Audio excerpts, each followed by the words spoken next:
Frequency Podcast Network. Stories that matter, podcasts that resonate.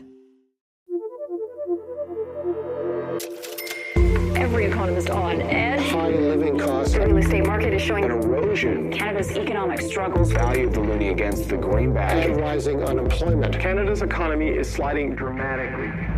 Navigating this economy has never been more confusing or frustrating, and we are here to help with that. I'm Jordan Heath Rawlings, and this is Today in This Economy, where we keep you informed about what the latest economic news means for you.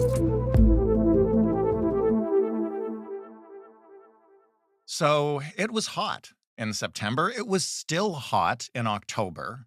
It was hot on Halloween night, and it was pretty hot the first couple of weeks in November, too. But it finally got cold where I live a couple of days ago. So naturally, it's time to ask about when to put on the winter tires. So to check in on winter tires before it's too late to worry about them, I called up my favorite automotive journalist, Lorraine Sommerfeld of driving.ca, to just pepper her with winter tire questions. Hey, Lorraine. How you doing, Jordan?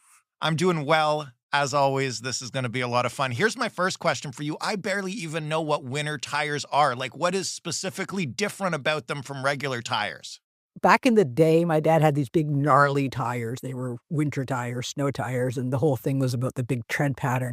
But actually, what winter tires are really important for is temperature. So you know how if you hit a hockey puck across the rink and it goes flying? Yeah. That's because the puck is very, very stiff. It's very hard. That's what your all seasons turn to when the weather gets cold. So when the temperature goes down, those tires get very brittle. Winter tires are made of a softer compound, so they have better contact with the ground, and they whisk away water and ice. They melt it and whisk it away as they come in contact with the ground, which means you have a far safer ride because you maintain your contact with the ground. It's about temperature and compound. I was so sure it was about the big old treads. I know, because that's what we were brainwashed into thinking, or that's what it used to be. I can still see them on my dad's old station wagon. He pulled two out and put them on the back every year. And folks put them on all your tires, not just the back. But yeah, it used to be about that. Now that's more for mud and, off-roading and stuff. Right. But for people, generally speaking, it's about the temperature and the compound. All right. So we're talking in, I guess, about mid-November. Just about a week ago, it was like sunny and almost 20 degrees here where I live, which is creepy enough. But when do I have to actually think about putting them on? I kind of turned to my wife, or she turned to me and was like, oh, it's cold. Yeah, that happens every winter. So do we have to do it now? Your insurance policy, believe it or not, will tell you when they have to be on and off by. You get a discount if you have winter tires.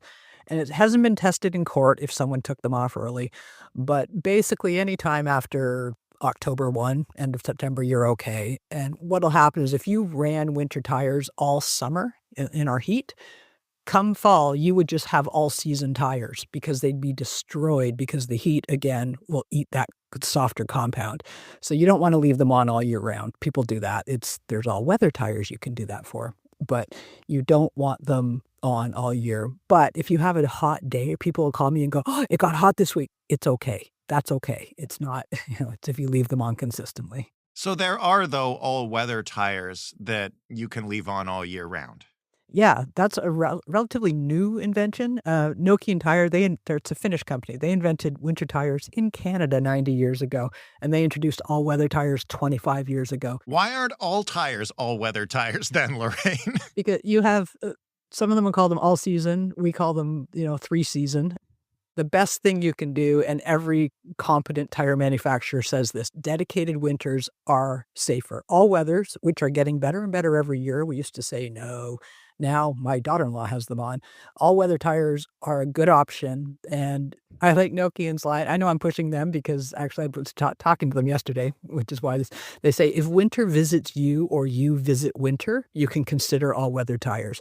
But for most of us in Canada, we're considered an extreme weather zone. So in your manual, when it says extreme for oil changes and stuff, we're extreme. The safest thing that's not a compromise is to have dedicated winter and then all seasons for the rest of the year. It's an expense, but the difference in stopping alone is huge. It can make or break maybe just an alignment, but it could be a life.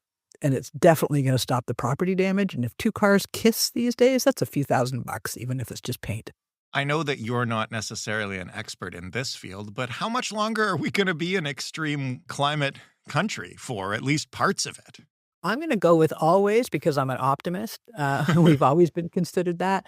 And for auto manufacturers and tire manufacturers and anyone that maintains, equipment and gear, we're in that part of the world. We are an extreme climate. And actually, when you mentioned, the huge fluctuation last week, even, I don't see that extreme temperatures they're getting worse, not better. So it's better to, come down on the side of maintaining your vehicle as you're supposed to in an extreme climate and protect it.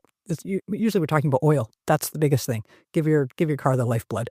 When you set up to do your tire changes, is this something that most people should or can do themselves, or should most people be taking them into a shop or having someone else do it? It's not a complicated thing to do. It doesn't take a lot of time. I have my mechanics do it because I want them to torque it properly. And what that means is if you don't have the air gun that will torque them, you may not get enough force on it. The other thing is after you've driven about 50 kilometers or so after the swap, you should stop back in and let them just retorque them again. Whenever you see a flying wheel, and it usually happens once a year around here, it's terrifying, but that means a bolt let go. It wasn't tightened enough. So it's a bit of a pain in the butt, but most shops will make you sign a thing saying you have to come back or we're not responsible because they can be held liable. So I prefer, if you're qualified and you've got the tools, have at it. It's not a complicated thing to do. And you know who you are if you can do this. Right. Everyone else, it's not a huge expense. And always, always, always err on the side of safety when it comes to your vehicles. When you say it's not a huge expense, how much should people be expecting to pay? What's a good rate, roughly? I think I just paid, mine are on dedicated rims. That means I buy those black Steelies that I think look really cool and leave them on those all year round because it can break down the tire wall, moving them back and forth onto and off of your existing rims. So if you can afford once again to dedicate a set of rims for those tires, it also makes it a really quick swap. It should be about $20 a tire for them to just pull them off and put the new ones on. And I know it's a pain in this condo land of storage. Some of them will store them for you. My place donates that money to a charity. If you've got a locker in your condo, if mom's still got a shed, yes, my kids leave theirs in my shed. You can, that it's a pain, but it's worth it.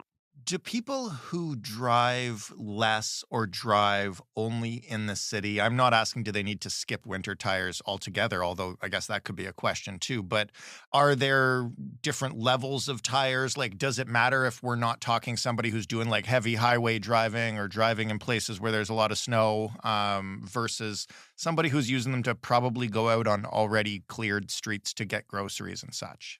I think that's a really fair question. And I've had people say, if there's a storm coming or it's here, I don't have to go out. I park underground. I only put on 5,000 kilometers a year. It's an expense I don't want to face.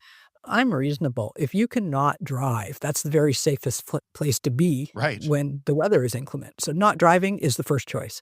If you have to be out in it, again, it's not so much about quantities of snow. It's about how low the temperature is getting because that makes it, the stopping becomes very difficult. A lot of people who would be like my late father, I'm an excellent driver. I don't have to do that. And there's people that go, I'm careful, I'm fine. I say, that's really cool. And I believe you. Everyone around you, you want them on winter tires though, because they're going to come crashing into you. So if the expense is too much, when I was a single mom, back when my kids were little, it was the one thing I would put on a Visa card. Really? The one thing that I would pay off over time was winter tires. I was broke, but I couldn't afford the alternative. And so that was the one thing I would put on a card. But again, if you live downtown and you don't use your car very often, and that's an option and you don't have to, by all means, look at all weathers next time you put on because they'll give you better than all season. But I'm not going to bully anyone into something. You know what your budget can bear, and I understand. But even you spoke about the different levels. Buy the best tires you can afford.